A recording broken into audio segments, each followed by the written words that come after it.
Donc, bonjour à tous et à toutes. Donc, moi, je suis radiothérapeute à Bergonié et je vais vous parler d'une technique qu'on a mis en place, comme tu l'as dit, Nicolas, cette année. C'est le laser et plus particulièrement la photobiomodulation.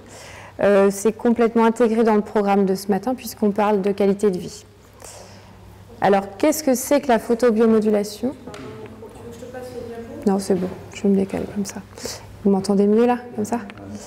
Donc, qu'est-ce que c'est que la photobiomodulation? En fait, c'est un traitement non invasif qui repose sur l'utilisation de la lumière.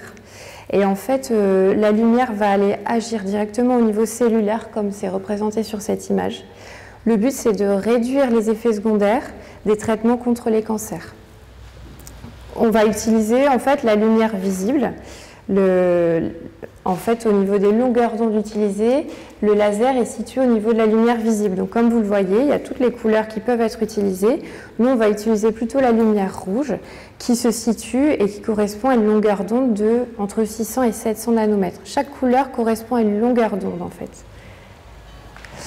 Au niveau cellulaire, comment ça fonctionne? En fait, on va appliquer la lumière au niveau de la peau. Comme vous le voyez, la lumière, elle va traverser les couches de la peau, l'épiderme, le derme, et elle va aller agir au niveau de la cellule. Et dans la cellule, en fait, elle va faire fonctionner et activer les mitochondries. Les mitochondries, en fait, c'est comme une usine dans la cellule qui va permettre de produire de l'énergie. Et cette activation et cette production d'énergie, elle va aider pour réparer les tissus, cicatriser, limiter les douleurs.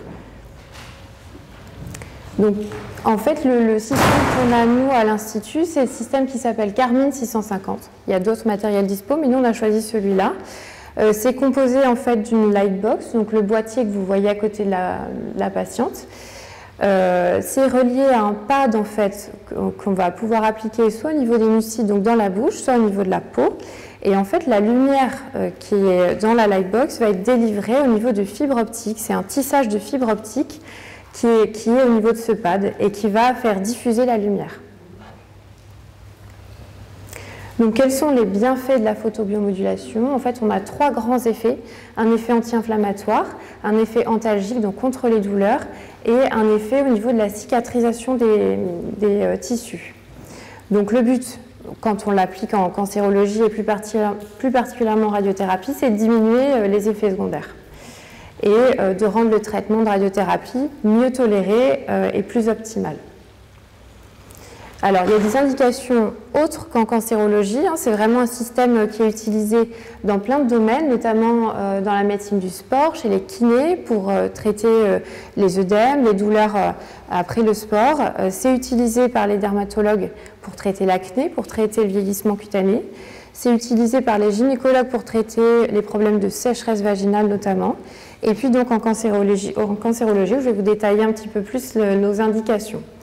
Donc, une des grandes indications, c'est le traitement des mucites. Les mucites, en fait, c'est l'inflammation de la bouche, de la cavité orale, et ça, on le voit en cours de radiothérapie ou en cours de chimiothérapie.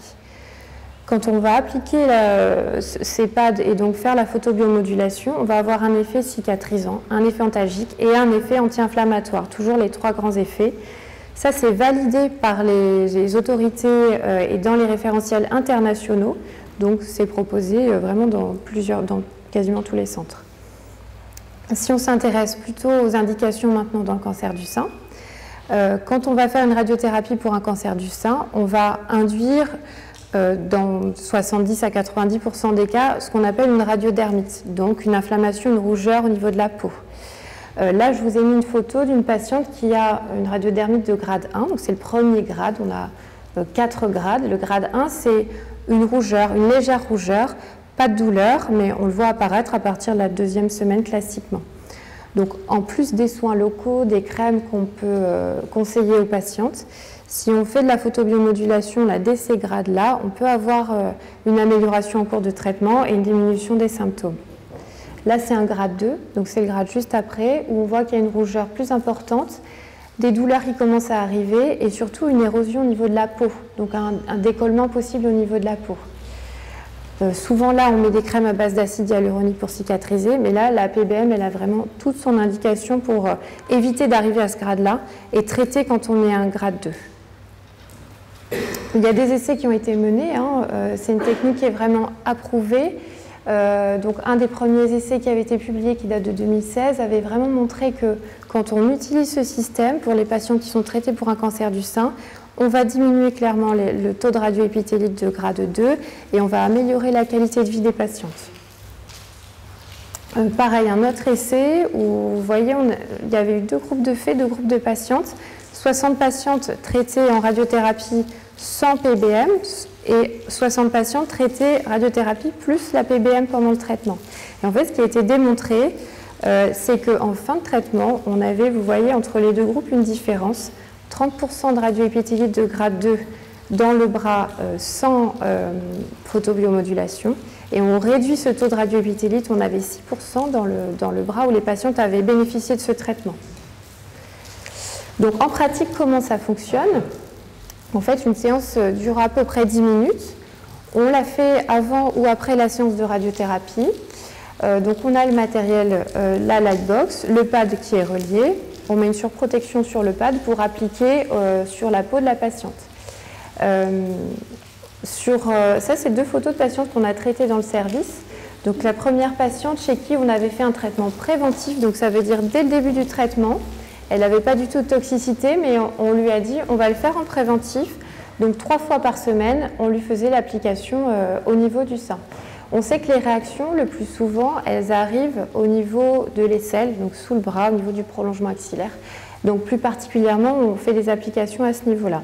Mais vraiment, on peut le faire là où on a des réactions, là où on sait qu'on peut avoir des réactions probables. Et chez cette deuxième patiente, là, vous voyez, j'ai fait une application. Au départ, elle avait une mastectomie, cette dame. Donc, on lui a traité la paroi. J'ai fait les applications préventives dès le début du traitement au niveau de la paroi. Elle a eu 0 effet secondaire, pas du tout de radioépithélite. Mais par contre, juste au-dessus, je traitais aussi ces ganglions. Là, on a vu une radiodermite de grade 1, une rougeur qui est apparue. Donc, on a modifié l'application en cours de traitement et on lui a traité, vous voyez, la zone au niveau des ganglions dans le cou. Donc en préventif 3 séances par semaine et en curatif, quand on a des réactions qui commencent à arriver, on passe à 5 séances par semaine. Donc toujours calé avant ou après la séance de traitement.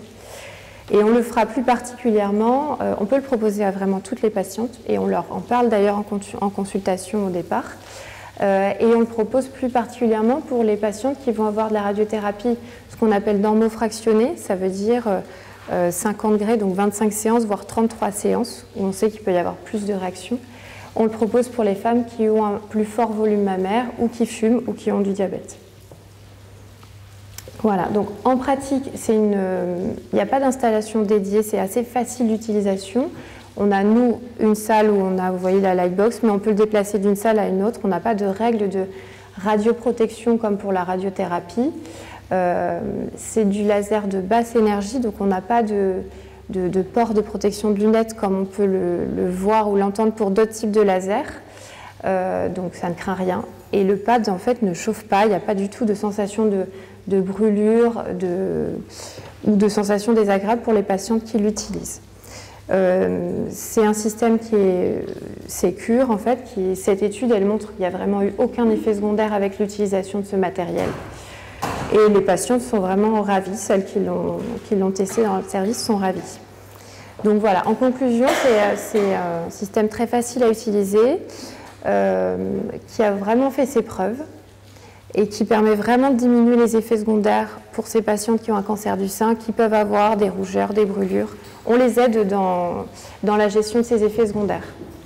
Dans les perspectives et ce qu'on va essayer de mettre en place là dans les mois qui viennent, c'est des applications au niveau gynécologique, puisqu'en fait on va avoir l'applicateur gynéco qui va sortir là dans l'année.